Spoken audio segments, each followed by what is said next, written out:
You, the people of Rwanda, are spineless,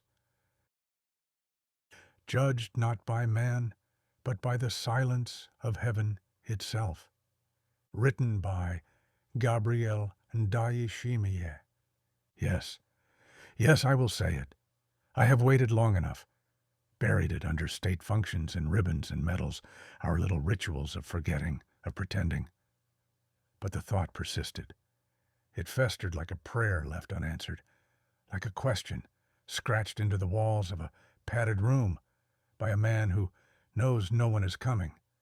And now, like rot, rising from within a hollow tree, or the stench of Lazarus before the call, it must come out.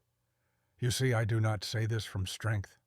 No, I speak from weakness, from the pathetic ache of a man who has believed in too much, too long, and now feels only the rusted edge of faith cutting through his mouth.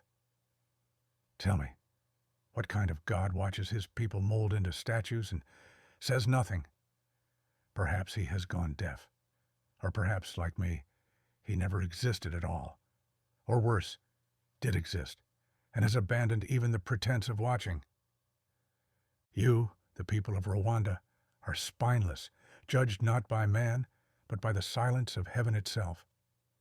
And yet I speak not only with contempt, but with something worse, pity. A pity so heavy it strangles my throat, because I too understand the temptation to bow, to disappear into safety. It is as if the angels have turned their faces, not in wrath, but in mourning, ashamed, yes, but also weary. Your verdict has been written in the dust, not with a finger of grace, but with the back of a divine hand wiping you away. And perhaps, in some twisted mercy, wiping me with you. Yes, I said it, not out of malice. No, I no longer have the luxury of malice, but from a kind of brutal honesty, a corrosive need to tell the truth, even if it poisons both speaker and listener. You are spineless, not because you were born that way, but because you chose it, like a man chooses not to get out of bed when the house is on fire, because the bed is warm and the fire is someone else's concern. You sit, you obey, you wait, always waiting for orders, for instructions, for someone else to go first. You praise my speeches, but not because they awaken anything in you. No, you praise because praise is safe. Praise is a shield, but praise is also a confession that you no longer think for yourselves. You like to remind the world that you survived genocide. Yes, you did. But survival is not the same as resurrection. Resurrection demands transformation, a rebirth of the soul, not just the preservation of the body. Survival, at its most honest, is animal. It is clawing at mud, breathing under rubble, hiding when the boots pass by. You survived, yes, but did you ascend? Did you emerge bearing witness, bearing vision? Number, you survived, and then you slumbered. You buried your spine in the soil with the dead, and from that soil nothing holy grew. And when the dust settled, you handed over your courage like it was a burden you were relieved to be rid of. You said, "Lead us." And I did. And I have. I gave you security. I gave you structure. I gave you pride in your silence. And still, I watch you shrink. You think I am strong. That is your mistake. I am not strong. I am merely the golden calf you molded when you lost your faith in yourselves. And how eagerly I let myself be molded. My power is not divine. It is borrowed, a cursed inheritance passed down by your fear and indifference, yes, but also by my hunger to be feared, to be needed, to be obeyed. I am decisive only because you tremble before the burden of choice, and I built my throne from the timbers of your uncertainty. My strength is the shadow of your abdication, but it is also my addiction.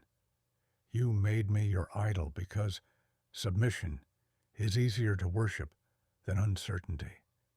And I, in my weakness, accepted it, not as a burden but as a balm. You call it unity. I call it our final surrender. Sometimes late at night I wonder what would happen if I told you to stand up, not for me, but against me. Would you? Could you? Or have your bones grown too soft, your will too anesthetized by routine and flags and development goals? You feared disobedience. You fear it more than poverty, more than shame. But I tell you this, obedience without thought is not peace. It is paralysis. It is embalming the living while their hearts still beat. Some say I should inspire you, that I should uplift, that I should speak hope. But hope without spine is daydreaming. And I am done dreaming for a nation that has refused to wake up. I do not want your applause.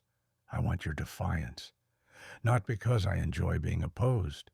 No, I despise opposition, especially the kind that masquerades as principle but wilts at the first hint of consequence.